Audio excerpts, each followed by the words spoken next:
Üdvözlök mindenkit a Liszt Ferenc nemzetközi repülőtéren, a mai napon Prágába utazok Zürichen át. És nem véletlenül, hiszen Zürichtől egy Airbus A350-essel lehet repülni egy hatalmas géppel ezen a rövid távon. Úgyhogy ezt szeretném most kipróbálni. Tartsatok velem, hogyha ezt titeket is érdekel. Régóta akartam már A350-essel utazni, úgyhogy ez volt most a tökéletes alkalom, és nem is kell vele messzire menni. Picit viharos az idő Zürichben, de hamarosan indul a gépem egy kis késéssel, úgyhogy egyébként nem is húzom tovább az időt, gyorsan megérkezünk Zürichbe, és onnan jön az izgalmasabb rész. Az amúgy nagyon durva, hogy 6 perccel azután, hogy megérkeztem a reptérre, már itt voltam bent. Úgyhogy ha valaki nem ad fel bőröndöt, akkor igazából 20 perccel a gép indulása előtt ráér kijönni Ferihegyre.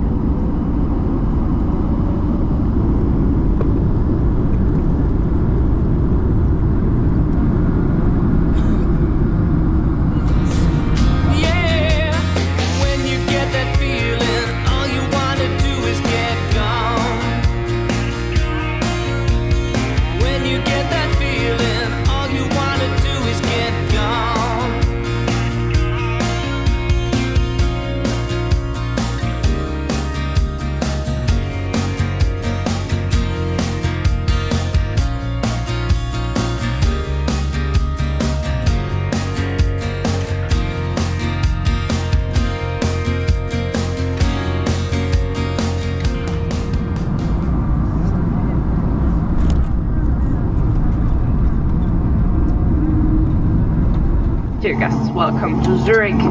Please keep your seatbelt fastened until the sign is turned off. Take care when open. Na hát végül majdnem egy órát késtünk, úgyhogy mindjárt rohanok a gépemhez, ez már itt a zürichi reptér. És egyébként visszatérve erre a gépre, amivel most jöttem, ez egy Airbus A220 300-as volt, és ennek a kisebb, a 100-as variánsa, először a Swiss-szel repült épp egyébként. Ez eredetileg a Bombardier C sorozatú gép volt, csak összefogtak az Airbus-szal, és így lett végül Airbus A220 100-as és 300-as. Ez a nagyobb volt a 300-as, amire a Swiss konfigurációjában 145 fő fér fel, és hát ez is egy nagyon modern gép, hiszen még 10 évesen volt, hogy az első ilyen gép repült. El is értem a gyönyörű Airbus A350 900-as repülőt, alig több mint egy hónapja szállt fel a Swiss először ezzel a repülővel. És 7 perc alatt ideértem a másik géptől. Hát igen, azért ez mindjárt másabb, mint az a kis repülő, hát azért ez egy széles törzső, nézzétek meg, ez igen, ezt már szeretem. Számomra ez az igazi repülő, nem azok a kicsik. És hát Premium Economy egyébként, mert hát ugyanannyiba került, mint az Economy, most ezért nem számítanak fel plusz költséget ezen a rövid úton. Úgyhogy soha nem utaztam még Premium Economy, most itt volt a lehetőség. Hamarosan felszállunk, hát ez is egy fél óra késéssel fog indulni, nagyon rossz idő volt most itt Zürichben, most már azért javul a helyzet. És hát ez a gép igazából régebben, mint az előző A220-as, hiszen 2014-ben repült az első, de a Swiss az csak tavaly ősszel kapta meg az első ilyen repülőjét, és ezt a másodikat pedig most februárban, és február 23-án repültek ezzel először, mert ez a második gép, amit most épp kifogtam, nem az első, úgyhogy ez mindössze 1 hónapja és 2 napja repült először, legalábbis utasokkal. Egyébként tényleg érezni még az ülésen is, hogy mennyire új.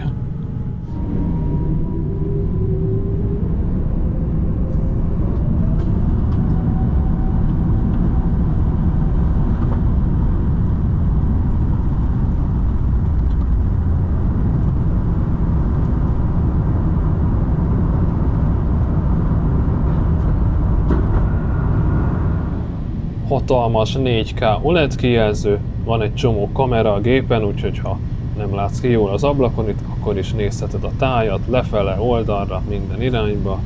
Óriási lábtér van itt, hát Premium Economy egyébként, és nagyon szép világítás. Ez a repülő egyébként már szinte teljesen kompozit anyagokból készül, ilyen szénszálas polimerből, nem alumíniumból, mint a régebbi gépek, és nézzétek ezt a gyönyörű nagy szárnyunkat. Nem olyan nagy, mint egy A380-ason, de hát azért Az A220-hoz képest ez óriási. Még itt oldalt is nagy hely van, és ilyen szövetülés van egyébként, mert szerintem nagyon kényelmes.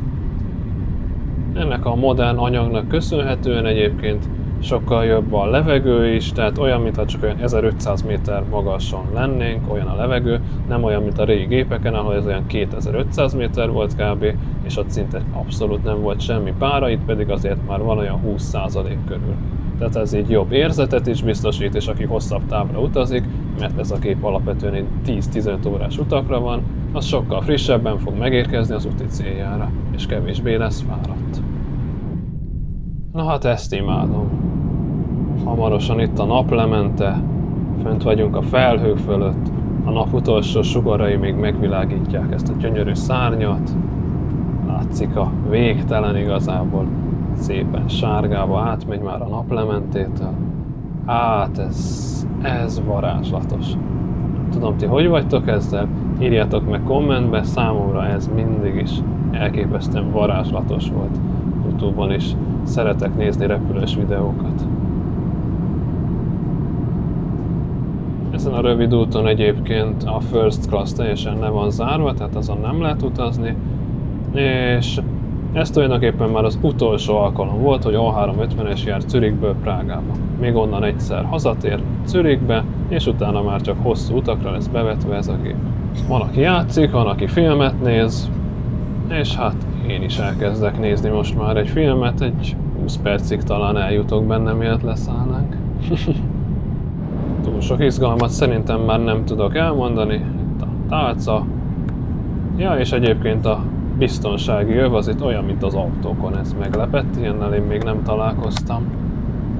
Mondtam, hát óriási hely van itt egyébként, Premium Economy miatt, és ezen a repülőn mindössze 243 hely van, miközben van olyan légitársaság, akinek 350 ülés is van ezen a gépén, úgyhogy ez nagyon-nagyon lightos igazából, tehát nagyon kevés, és a Premium Economy is 2-3-2-es elrendezés, mikor van olyan légtársaság, akinek ez 2-4-2-es.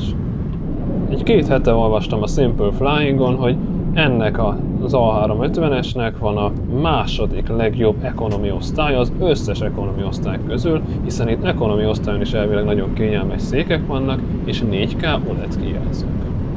A Swiss egy teljesen új kabin dizájnnal készült ehhez a típushoz, és szerintem joggal lehetnek rá büszkék. Van egyébként itt fent ingyen Wi-Fi is, meg Bluetooth csatlakozás a kijelzőhöz, úgyhogy tudod hallgatni a saját fülhallgatódon is a filmet, amit nézel itt a kijelzőn. Nagyon király. Íme egy kis mosdó bemutató is, hiszen az ilyen videókban ez is szokás, tehát semmi érdekes, az itt elég szűkös, a businessnél biztos nagyobb, hát van minden, a víz meg szappan is, rendben van. Mit lehet erről még elmondani?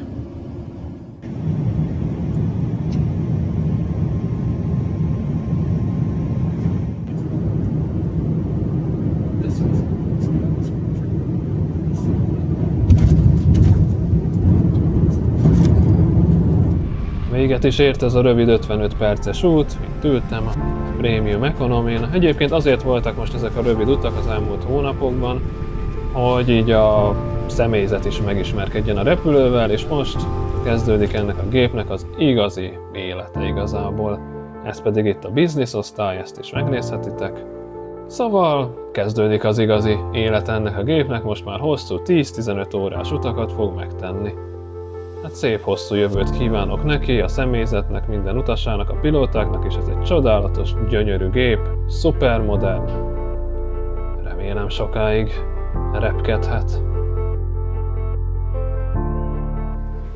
A prágai kaland viszont csak később fog folytatódni, legalábbis hát nektek, hiszen van már Budapestről is följövőben videóm, és nem akarom azt, hogy most egy prágai, egy budapesti, az olyan fura lenne, úgyhogy azokra lemennek, meg még veszek is föl, és majd olyan április 15-6 környékétől várhatóak az igazi prágai videók. Köszönöm, hogyha megnéztétek ezt a videót, remélem, hogy tetszett. Hogyha igen, akkor kérlek nyomjatok egy lájkot, és ha még esetleg nem iratkoztatok fel a csatornámra, akkor kérlek iratkozzatok fel. Sziasztok!